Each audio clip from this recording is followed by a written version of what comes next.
The runway lights bled like liquid fire against the wet tarmac, streaking red and orange across the storm-polished windows.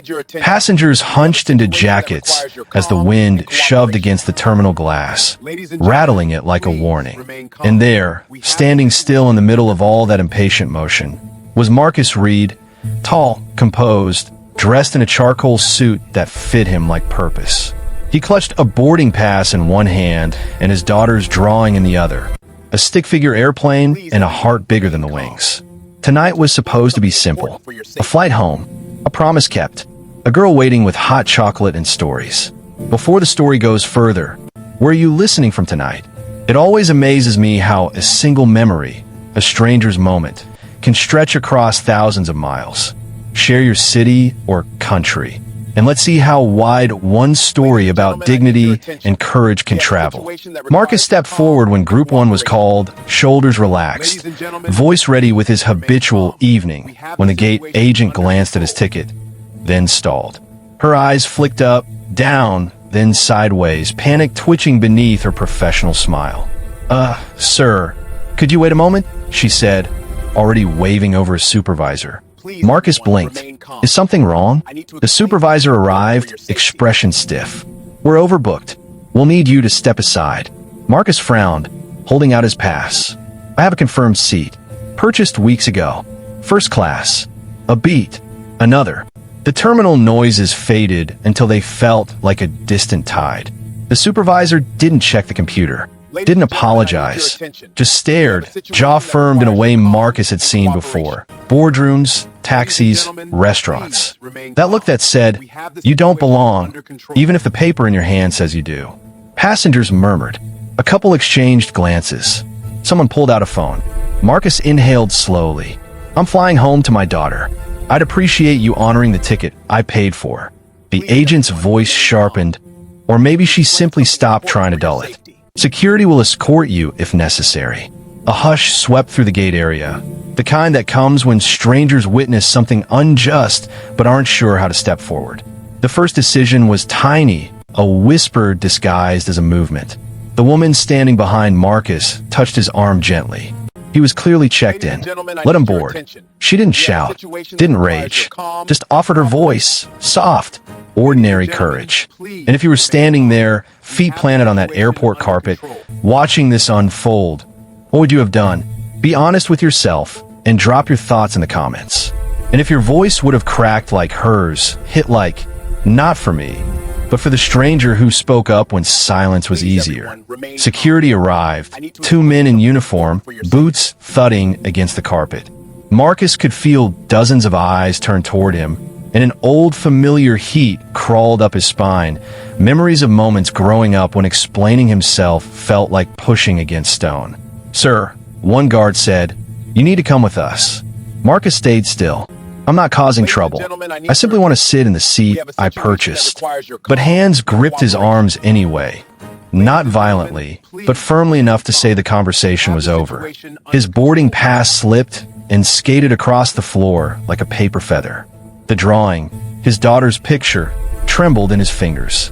Daddy's bringing home the sky, she'd told him when he left. The pressure on his arms tightened. He swallowed the sting rising behind his eyes and forced his voice level. I'm a paying passenger. A passenger gasped aloud. Someone whispered, why him? Someone else already had their phone aimed, recording. Marcus didn't resist. He lowered his hands and breathed as the guards steered him away from the gate. Every step felt heavier. The storm wind outside roared against the windows again, like it was trying to shout what no one else dared. Halfway down the corridor, the guard slowed. You can call someone if you need to arrange alternate travel. But that wasn't what Marcus needed. What he needed was fairness. What he needed was not to be treated like a problem to remove. What he needed, more than he realized, was on the edge of his mind already. A single contact, a number he rarely used. A mentor and friend who'd once said, if you're ever stranded on the wrong side of power, call me.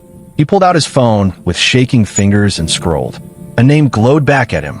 Eleanor Hayes. Hayes Aeronautics board chair. He hesitated, not because he doubted she'd answer, but because he hated that he had to ask. Behind him, The first guard muttered, "Sorry, man." "Orders." Marcus nodded once. "I know, but inside, something shifted. Not anger, not fury, but a deep, bone-heavy disappointment carved from years of being told to wait, to step aside, to justify. He tapped the call button. It rang once, twice. Then, "Marcus." Eleanor's voice, crisp, awake, as though she had expected the call without knowing why. He exhaled the pain he'd swallowed since the gate. "I just got removed from a flight." Silence. The dangerous kind. "What airline?" she asked. When Marcus answered, her breath sharpened. Papers rustled. "Stay where you are. I'll take care of it." The guards paused, sensing something unspoken swirling in the air. Marcus lowered the phone. Outside, lightning stitched across the sky like a crack in the world. And somewhere in an office far away, a storm bigger than the one outside had just been set in motion. He had no idea how far the ripples from that single call would reach, or how many people would feel them by morning. He only knew he wouldn't be walking away alone this time. Marcus stayed near the wide window, where the terminal opened like a glass throat to the storm outside. Rain hammered in slanted sheets, turning runway lights to glittering diamonds swallowed by darkness. He wasn't technically detained anymore, just parked, an inconvenient reminder of a decision someone would soon regret. Passengers streamed past, some slowing to look, others pretending not to. The woman who had spoken up earlier lingered a few yards away, hands wringing the strap of her purse. She gave him a trembling smile, half apology, half solidarity. "You okay?" she asked softly. Marcus nodded, though something in him twisted. "I will be." She hesitated. I wasn't enough help." "You spoke," Marcus replied. Sometimes that's the difference between silence and truth. Her eyes glistened. She nodded and walked toward her gate, shoulders squared a little higher than before. Minutes stretched. Every now and then, an overhead speaker cracked and hissed, announcing departures he couldn't take and arrivals he wouldn't meet. He stared at his reflection in the glass. Calm eyes, square jaw, rain-smeared lights blooming like bruises across the silhouette of his face. His phone buzzed. Unknown number. He answered, a voice clipped and urgent. "Mr. Reed, this is Karen with Hayes Aeronautics Legal. Miss Hayes briefed us. Please stay on the line. We're coordinating with the airline's executive team." Marcus swallowed. He had spent decades building a company, sitting at tables where contracts worth fortunes were signed, but nothing prepared him for being treated like a child sent to the corner without cause. Now the world was moving under his feet again, and he could barely keep up. He thanked the caller and hung up. His hand trembled as he lowered the phone, but steadied when he noticed the drawing still tucked there, wrinkled but intact. A plane, a heart, and a sky full of stars scribbled in purple crayon. His daughter, Ava, always drew stars even on sunny days. He smiled despite himself. He thought back to earlier that afternoon, her last hug before he left. She'd wrapped both arms around his waist and insisted on a promise. "You'll be back by bedtime? I'll fly so fast the clouds will chase me," he'd said. She'd grinned like she believed him completely. And now he wasn't just late. He wasn't sure when he'd be home at all. Have you ever had someone show up for you when the world pushed you aside? Drop a yes if you have, and write the name of the one person who stood with you. Maybe this story will carry a little of your thanks back to them tonight. Another buzz. This time a text from Eleanor herself. "Give me 5 minutes. Don't leave." He didn't plan to. Across the hall, the gate agents huddled over a monitor, whispering fiercely.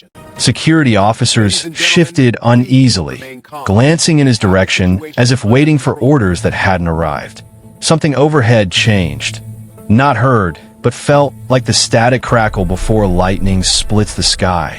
Marcus stepped away from the window and sat, sinking slowly into a molded chair bolted to the floor. He rested his elbows on his knees, fingers intertwined, head bowed like a lone man praying in a stormlit chapel. A memory surfaced, years old but sharp. Marcus, 26, standing before another counter, another authority figure telling him no, not enough experience, not the right fit, not this time. He'd walked away then too, but the difference was back then he didn't have power at his back, just raw hunger, unshaped and unarmed. Now everything had changed, except the feeling. His phone vibrated violently. Call again. He answered. Marcus, Eleanor said, no greeting, voice coiled tight with fury restrained by corporate polish. The airline CEO is awake. They're reversing the decision. Someone is coming to escort you back to your seat. Marcus blinked. That fast. I lit a few fuses, she replied dryly. But listen, this might get noisy. Don't lash out. Let them do the scrambling. He nodded, though she couldn't see it. Thank you. You've earned the right not to be shuffled aside, Eleanor said, softer now. And we're not done. She hung up. Marcus stood slowly, confusion curling around dread. Not done? One more could come. He didn't have time to wonder. The supervisor from earlier practically jogged toward him, face pale, as if blood had fled. Mr. Reed, she said, breath uneven, there's been a mistake. We'd like to invite you back to your seat. Invite. The word landed sour. Marcus didn't move at first. The supervisor's forced smile cracked. We apologize. Deeply. Behind her, other employees were peering over counters, whispering, sensing the shift in air pressure that only comes when someone important has been wronged. Security loosened their stance. A small crowd gathered, curious, cautious. Marcus slid the drawing safely into his jacket and lifted his chin. I'll board, he said. But you should know, this isn't about me anymore. The supervisor opened her mouth, but whatever she meant to say dissolved the moment a group of uniformed leads strode down the concourse, all eyes fixed on Marcus. And the strangest part was, for the first time all night, he didn't feel alone. He stepped forward. The storm outside hit harder, rain exploding against the windows like applause. But in his bones, Marcus felt something else rising. Not anger. Accountability. The first thread tugged free. And before the night was over, the whole fabric would tear. Marcus followed the cluster of airline supervisors down the glass corridor, the carpet swallowing their footsteps, the storm roaring louder as if it sensed something tipping. The gate area that once felt like a battlefield of stares and whispers now parted for him. Eyes widening, cameras lifting, murmurs fluttering like wings. They reached the jet bridge. A once-closed door slid open as if it had never been shut. A senior flight attendant waited, posture rigid, smile polished, and trembling at the edges. Mr. Reed, welcome aboard. She swallowed. We're very sorry. Marcus nodded once, polite, controlled, but not forgiving. He stepped inside. Warm air swept over him from the cabin, smelling faintly of coffee and new leather. First class stretched ahead, glossy seats, soft lighting, passengers watching with wide curiosity. He could feel the questions steaming off them. He didn't answer any. He didn't even offer a look. His seat, 2A, stood open, pristine. His jacket slid off his shoulders as he sat, movements measured and slow, the way you settle onto a throne you never asked for but earned anyway. A glass of water appeared. A blanket. Too many smiles. Too many eyes pretending not to stare. He leaned back, exhaling carefully, grounding himself by running fingertips over folds in the crayon drawing. Ava's skies, he called them privately, stars on every page. Across the aisle, a businessman leaned slightly forward. Rough boarding. The attempt at casual landed clumsy. Marcus turned just enough to meet his eyes. You could say that. The man nodded, embarrassed. Shouldn't have happened. Marcus didn't reply. Not because he was angry, but because nothing he could say would hold the weight required. The captain appeared next, which almost never happened.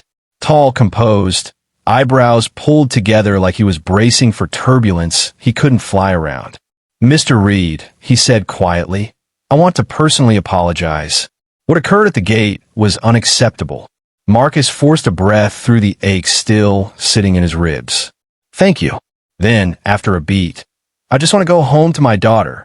The captain's jaw flexed with a human kind of regret. Not corporate, not scripted. Understood. We'll get you there. He stepped away. And for a moment, Marcus let his muscles soften into the seat. He imagined landing, Ava barreling into his arms, tiny sneakers skidding across hardwood floors. Maybe the smell of cinnamon and cocoa. Maybe bedtime books and whispered dreams under blankets.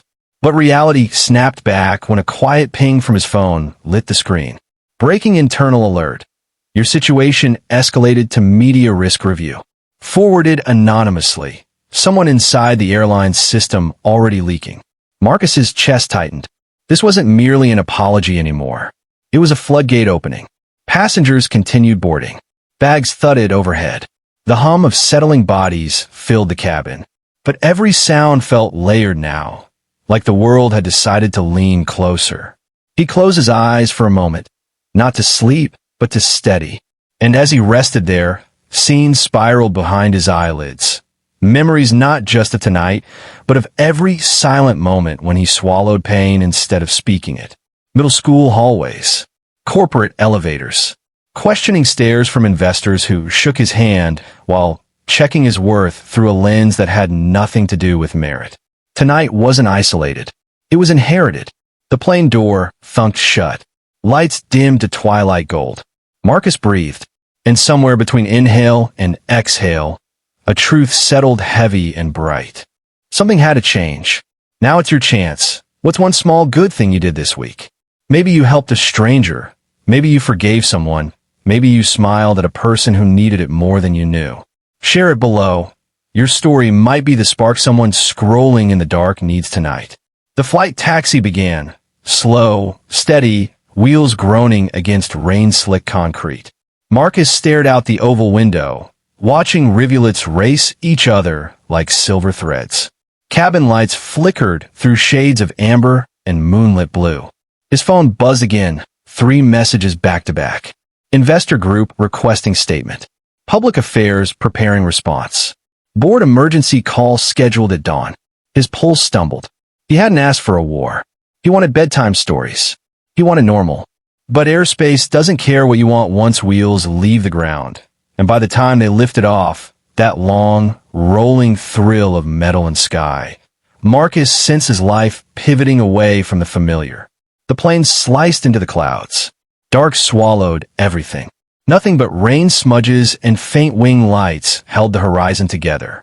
Marcus sat with his head back and eyes open, not blinking, not yet able to breathe easily. Somewhere ahead lay his sleeping daughter, a promise waiting to be fulfilled. But behind him, a decision had detonated. A call had rung in ears that mattered too much. And though he didn't know the scale, not yet, the storm outside was nothing compared to the one barreling toward an airline boardroom by morning. Marcus closed his eyes again, not to forget, but to brace. His world was already changing. He just hadn't seen how deep the cracks would run. At 30,000 feet, the world looked peaceful, a velvet ocean of clouds, moonlit and smooth, nothing like the turbulence swelling under the surface of Marcus's night. The cabin had quieted into that strange hush airplanes carry after takeoff, a mix of humming engines, muted breaths, and the trapped heartbeat of strangers sharing air. Marcus couldn't sleep. His fingers drummed silently on the armrest, not from nerves, but from a knot of energy that refused to settle. His phone rested on airplane mode, but every time he glanced at the black screen, he imagined it pulsing like a heartbeat, a warning, a summons, a future he didn't ask for clawing its way closer. A flight attendant approached again, the same one from boarding, her eyes softer now. "Can I get you anything, sir?" Marcus shook his head. "I'm all right." She lingered, then whispered, low so only he could hear, I'm really sorry for earlier. I didn't know what was happening out there." Marcus met her gaze. She looked younger up close, like someone still building her backbone in a world too eager to bend it for her. "It wasn't your fault," he said gently. Her lips trembled into a grateful smile before she moved on. He exhaled slowly. He wanted to mean that, to leave the bitterness outside. But memory was sticky. It clung, even when logic loosened its grip. He pulled out Ava's drawing again. The stars smeared with crayon caught cabin light like stained glass. Purple sky, heart bigger than the plane. Daddy is the hero. He closed his fist around it, not crushing, just holding on. The truth was, he didn't feel like a hero. He felt tired, raw, seen and unseen at the same time. A ding broke the quiet.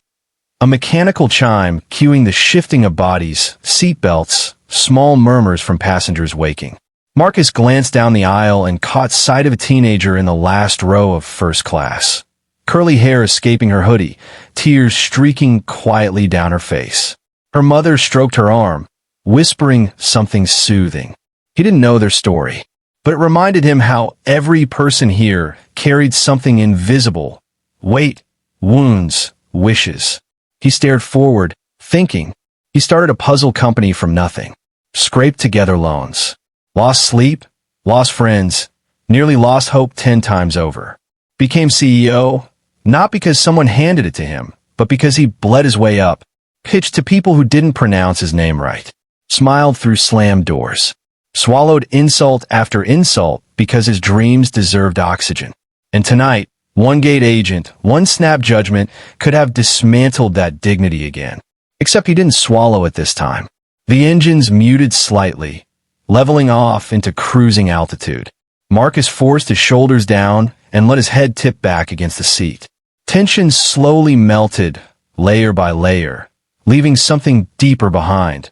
A quiet sorrow, old and familiar, like an echo from childhood.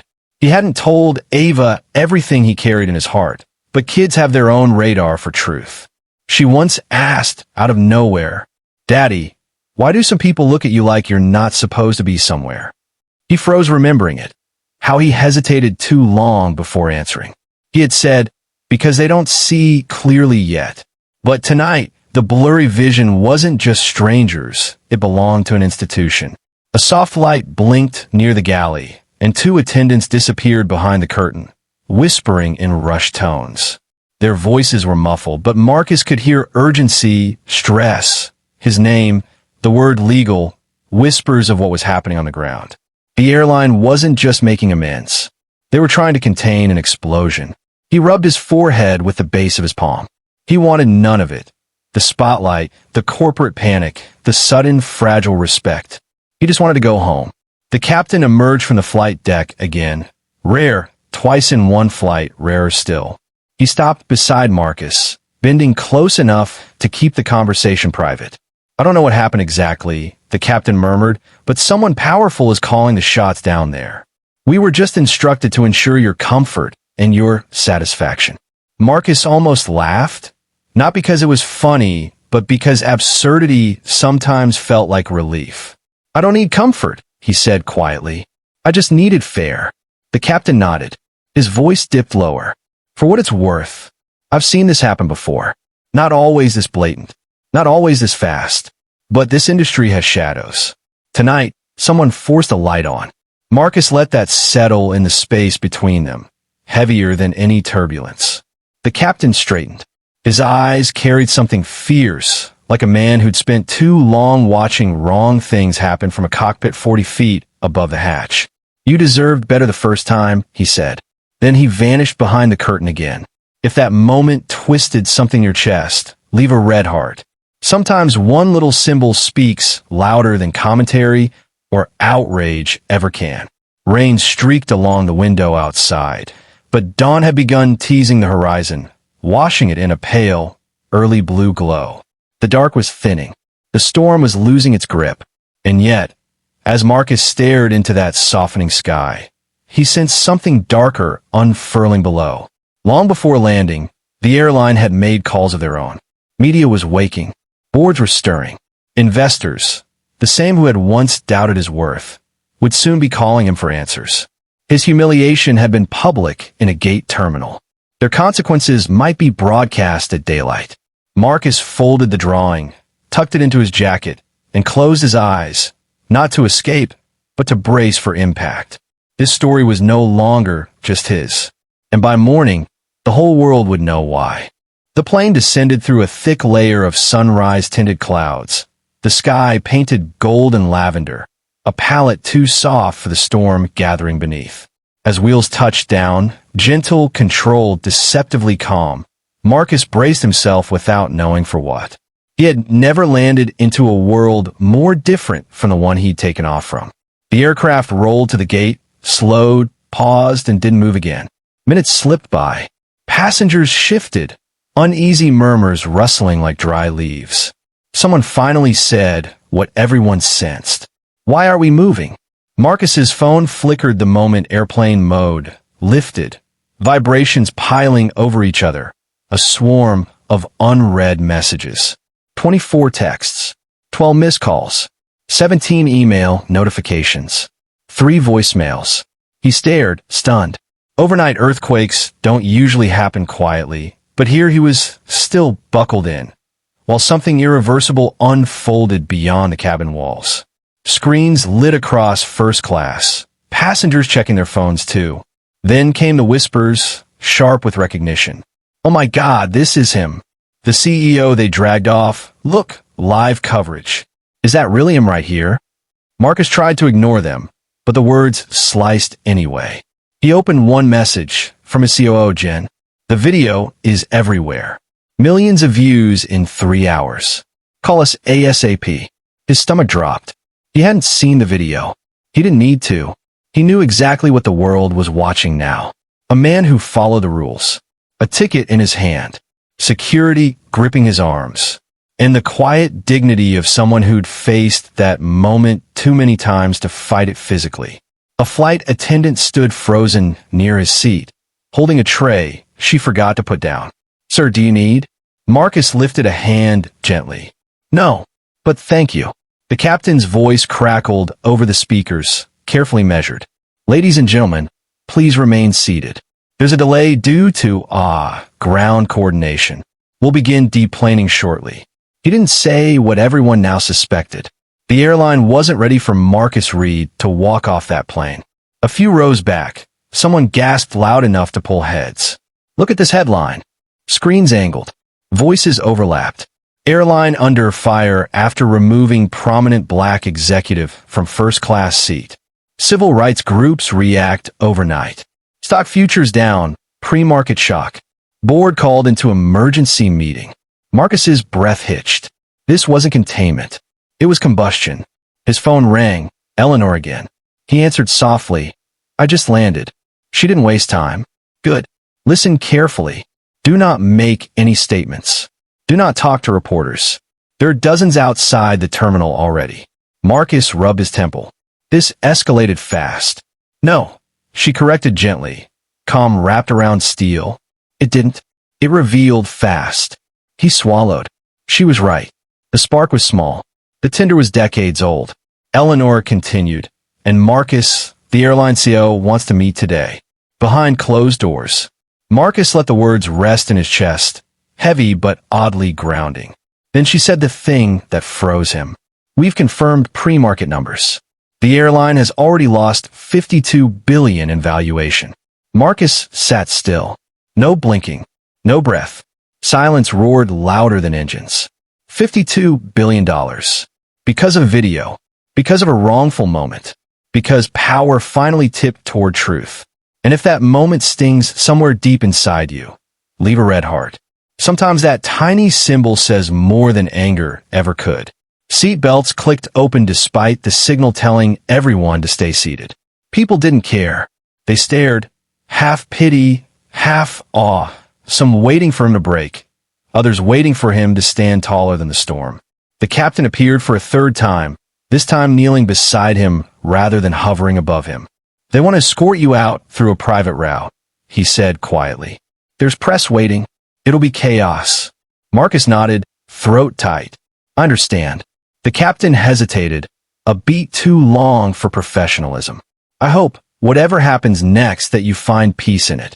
Marcus looked at him, not as passengers and crew, but as two humans tired of fighting different battles in the same sky. "Thank you," Marcus whispered. The captain stood back, and the door cracked open at last. A different group waited at the tunnel's mouth. Not security, not staff. Executives, badges flashing, expressions rehearsed. "Mr. Reed?" one asked, voice trembling in its attempt at composure. "We'd like to accompany you." Privately.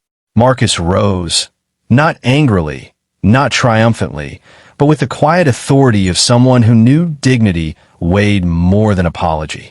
He stepped into the jet bridge. Voices and cameras surged on the far side of glass. Muffled thunder, held back by doors still locked. The storm was there, roaring, waiting. But something else rose inside him too. Not rage, not humiliation. Resolve, calm and heavy as bedrock. For the first time since the terminal confrontation, Marcus felt gravity tilt toward justice. Not for him alone, but for every traveler ever asked to step aside for no reason except someone thought they could. The doors at the end of the jet bridge unlocked. Light and noise spilled in, and Marcus Reed walked forward into a world already changed by his silence, and about to be reshaped by his voice. The wall of noise broke the moment Marcus stepped fully into the terminal. Reporters shouting questions, camera shutters strobing like lightning, strangers lifting phones as if the truth could only be believed if it was captured twice. But the executives kept their formation tight, bodies angled like a human shield, hands raised to block lenses. "This way, Mr. Reed," one muttered, guiding him toward a service corridor few passengers ever knew existed. Cement floors, humming lights, the underbelly of the airport where the glamour faded and the machinery showed. Marcus followed, his suitcase rolling in uneven clicks behind him. He could feel eyes watching from every corner of the concourse, some enraged on his behalf, some hungry for details, some simply unable to look away. Once the door shut behind them, sealing out the public storm, the silence was almost violent. "Car is waiting outside," said the man who seemed to be in charge, gray suit, slick nervous sweat around his collar. "We'll get you to the corporate office. The CEO will meet you there." Marcus nodded slowly. "So I'm being escorted again," he said softly. The man swallowed hard. This time, in the other direction. They walked, past luggage belts clattering with bags, past staff in neon vests who whispered his name under their breath, past offices where blinds fluttered as people peeked out like witnesses afraid to be seen. By the time they reached the car, black sedan, tinted windows, engine already idling, Marcus felt something unfamiliar tugging at his chest. Not anger, not fear, responsibility. He paused before ducking into the back seat. Behind him, one of the executives cleared his throat. "Mr. Reed," he said quietly, "I know you don't owe me reassurance, but are you going to sue us?" Marcus studied the man, shoulders slightly slumped, eyes shiny with something that might have been regret, or self-preservation, or both. "I don't know yet," Marcus answered honestly. "But whatever I do next, it will be the right thing. Not just for me." The door clicked shut, sealing him inside. The sedan pulled into motion, slicing through airport traffic with an ease that only comes when urgency outranks protocol. Outside the window, the world flashed by. News vans lining curbs, cops waving at a cluster of cameras, travelers pointing. His phone lit up again. Another message from Jen. Press conference scheduled for 1 p.m. Civil rights groups already circling. "We're with you." Their support warmed him, but also weighed him down. A private humiliation had swelled into a public reckoning. It wasn't just his story anymore. Buildings blurred. People blurred. His thoughts sharpened. He had spent a lifetime learning when to speak, when to swallow, when to pick battles, and when to take the high road. But there comes a day, just one, when silence becomes the heaviest burden of all. The car eased off the highway, gliding into a financial district dense with mirrored towers. Hayes Aeronautics headquarters loomed ahead, steel and glass gleaming like a blade held to sunlight. Eleanor was waiting at the entrance. Not inside. Outside. She stood tall despite her small frame, coat cinched tight, silver hair catching the morning glow. When he stepped from the car, she walked straight to him. No hesitation, no glass barrier between them. "Welcome to the other side," she said. He almost smiled. "Feels like a cliff." "No," she countered gently. "Feels like a bridge." They entered together. Inside, the lobby buzzed like a shaken hive. Employees clustered around screens, scrolling headlines, whispering updates, eyes widening as Marcus walked through. Some nodded respectfully. Some looked ashamed. Some stared with a usually reserved for superheroes or martyrs. Eleanor led him into a conference room with a skyline view, floor-to-ceiling glass framing a world still waking to the news. A table full of executives rose as he entered. chaired by the airline CEO himself, a tall man with salt and pepper hair and the exhausted eyes of someone who hadn't slept. "Mr. Reed," he said stiffly, "thank you for coming." Marcus didn't sit. "If you want to apologize," he said quietly, "do it standing." The room froze. The CEO stood straighter. "You're right." He exhaled, the air shuddering like it carried too much weight. "What happened was unacceptable," the man began. "It was discriminatory, unethical, and it never should have occurred. I want you to know, our entire board is aligned on accountability." Marcus listened, expression unreadable. "We'll release a statement within the hour," the CEO continued. "We're launching a full internal investigation. The employees involved will be placed under review immediately." It was the speech of a man trying to control a wildfire with words. Marcus let silence stretch, heavy as judgment. Finally, he said, "Your policies aren't broken, your culture is. You don't need a statement. You need to ask why someone thought they could treat me that way and walk away clean." The CEO swallowed. "You're right." He looked down, voice cracking for the first time. "We failed you." The room felt airless, yet charged. "Forgiveness, look it square in the eyes now. Be real with yourself. Could you forgive after a wound like this? If you think you could, type forgive. If you couldn't, not after everything, drop never. Say it raw. Say it true." Marcus finally sat, slowly, deliberately. "Fix your culture," he said. "Not just so this never happens to me again, so it never happens to anyone." The CEO nodded, humbled. "We will." A surge of emotion rose in Marcus's throat, anger loosening just enough to make room for something softer and scarier. Hope, not guaranteed, not simple, but possible. He didn't know what the next days held. Lawsuits, interviews, speeches, backlash. But he knew one thing with bone-deep certainty. This fight was bigger than the gate where it started. It reached every door someone was told they didn't belong behind. And he wasn't walking away from it. Not now. Not anymore. The meeting didn't end so much as dissolve. Words thinning into a quiet that felt both heavy and strangely expectant. People shuffled papers they weren't actually reading, exchanged glances that weren't quite sure if they belonged to the past, present, or the world that had shifted beneath them. Eleanor touched Marcus's elbow lightly. "We're not done," she murmured, "but we take the next steps together." He nodded, grateful for the anchor she offered. Not loud, not showy, just steady.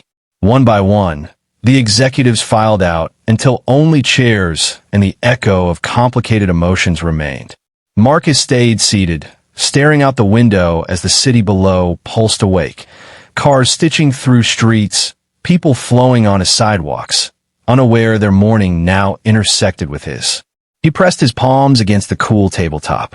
He'd stood in boardrooms before, his own, full of equal respect and scrutiny, but sitting here felt different.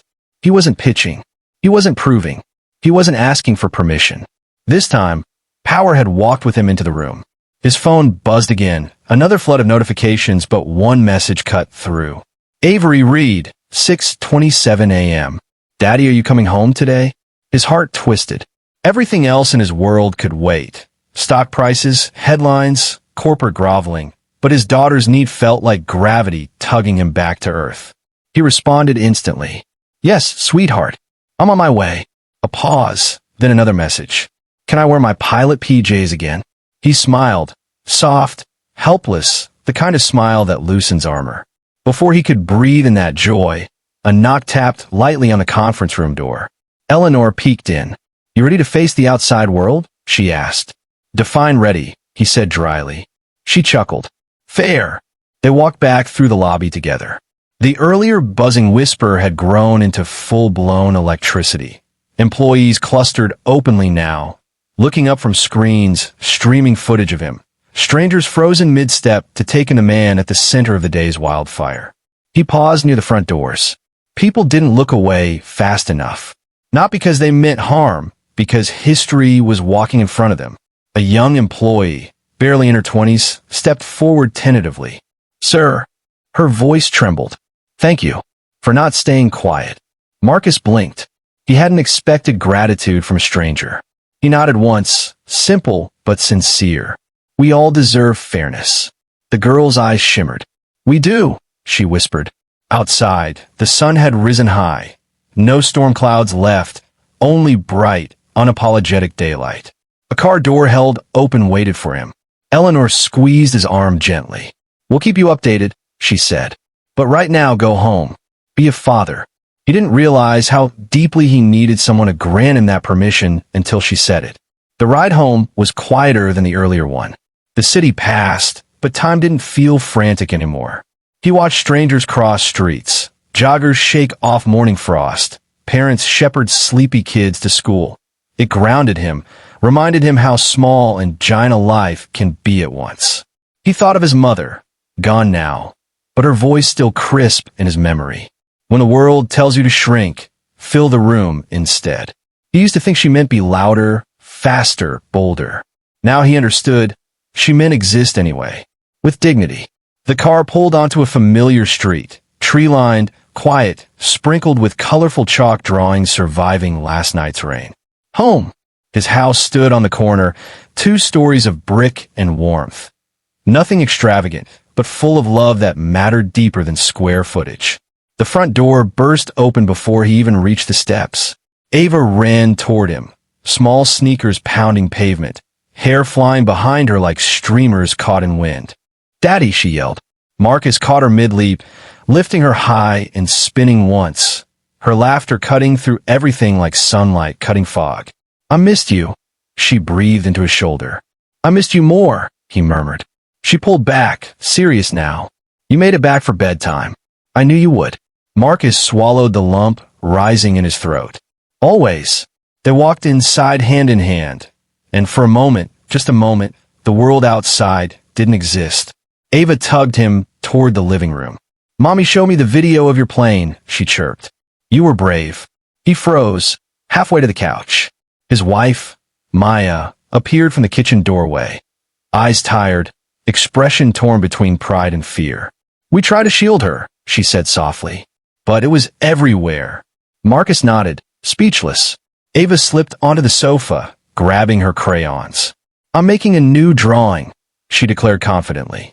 This time with more stars. Marcus lowered himself beside her, heart still uneven, breath still learning to slow. Maya sat beside him, resting her head on his shoulder. You okay? She whispered. He let the truth come out without armor. I don't know yet. She slipped her fingers through his. You don't have to be okay all at once, she said. Just breathe. He did. And in that quiet, in his living room, surrounded by crayons and love and exhaustion, Marcus felt a truth settling gently where rage had lived hours before. He hadn't been humiliated. He had been revealed, not as a victim, but as proof of something long overdue. If you believe hope still rises after the hardest nights, whisper it into the comments below with a single word. Amen. Your hope might be the sunrise someone else is desperate to see. Marcus leaned back, listening to Ava narrate her drawing. Stars and airplanes and hearts drawn bigger than clouds. He didn't know what tomorrow would bring. Meetings, headlines, backlash, maybe change. But right now, a little girl was coloring the sky the way she wanted it to look. And he decided, for tonight, that would be enough. Morning slipped into afternoon as slowly as honey pours, thick, golden, impossible to rush. For a few precious hours, Marcus forgot stock prices and headlines in boardrooms. He sat at the kitchen table where sunlight pooled warm across the wood, watching Ava hum to herself while she drew, crayons spread like confetti. But the world didn't forget him. His phone buzzed steadily, muted, unanswered. Emails doubled, then tripled. Voicemails stacked like impatient footsteps outside a door. Finally, Maya placed her hand over his. You should check at least one, she murmured, not pushing, just offering. Marcus nodded, bracing himself, and picked up his phone. The first voice message was from Jen, his COO, steadfast, no nonsense, always speaking like the earth was on solid ground, even when the sky fell. Marcus, the board is unanimously behind you. Employees are flooding the internal channel with support. And customers, thousands of them, are pledging to boycott the airline until they fix their policies. We don't know where this ends, but wherever it goes, we're with you. He exhaled slowly, letting the message fold gently into the tired space in his chest. It tugged something deep, something almost tender. Ava looked up at him with big, questioning eyes. Was that someone you love? She asked. He smiled. Yeah, he said softly. In a way it was. He finally opened his inbox. The first email subject line stopped him cold. From Airline Employees Coalition. Subject, we stand with you. He clicked. Inside, 100 signatures, pilots, flight attendants, mechanics, clerks, all names of people who worked inside the very machine that had hurt him. A single line below them all. You spoke up for yourself, and you spoke up for us too. Marcus rubbed his thumb across his brow. Overwhelmed by gratitude, he didn't know where to put. He thought he'd been fighting alone. But voices were rising now, everywhere. A knock at the door startled them. Ava jumped up. I'll get it. Marcus rose quickly. Wait, sweetheart. But she had already opened the door wide to a delivery driver cradling a small white box. Delivery for Marcus Reed. The man said quietly, eyes warm with respect. Marcus accepted the package, thanked him, and when the door closed, he noticed the return address. Hayes Aeronautics. Inside was a single object wrapped in tissue paper. He peeled it back slowly. A metal boarding pass. Engraved. Lifetime honor travel. No expiration. No assigned seat. No gate group. Just one sentence etched beneath. For the one who refused to step aside. Marcus swallowed hard. Maya brushed a tear away discreetly. Ava leaned over the table, eyes wide. Is that a prize? Marcus let out a breath that shook softly. Maybe something like that, he said. The afternoon light brightened, as though the sun itself leaned in closer. His phone buzzed one more time. This time a message from an unknown number. My name is Daniel. I was the security officer who escorted you from the gate. I didn't stand up when I should have. I'm sorry. I want to be better. Thank you for showing me how. Marcus closed his eyes, accepting the apology not as closure, but as a beginning. He tapped back. Thank you. Growth is louder than silence. Ava tugged his sleeve. Daddy, want to see my picture now? He sat beside her, pulling her onto his lap. The drawing was different this time. Same airplane, same stars, but the heart wasn't in the sky anymore. It was on the ground, bigger than the plane, bigger than the airport, bigger than the whole page. Underneath it, in blocky, careful letters. Welcome home, Daddy. Marcus felt something inside him settle, like a storm that finally ran out of thunder. He wrapped his arms around his daughter, pressing his cheek to her hair. He looked at Maya, their eyes saying everything words couldn't carry. And for the first time since last night, the tightness left his chest completely. The world outside wasn't done wrestling with what happened. There would be interviews, statements, backlash, and change slow as winter thaw. But here, at his own kitchen table, the most important truth was waiting, quiet and clear. He hadn't fallen. He'd risen. And he wasn't alone. Before we close this story, if it touched you, if it stirred even a small ache or spark inside, don't slip past in silence. Tap like not for me, but for the man who walked through humiliation with grace, for the child who kept drawing skies full of stars, and for everyone still fighting to be seen with dignity. One click and echo, a small voice saying I felt that too. I'm with you. Marcus kissed Ava's forehead. Ready for bedtime stories? He whispered. She nodded, running off to get her favorite book. Marcus stayed at the table a moment longer.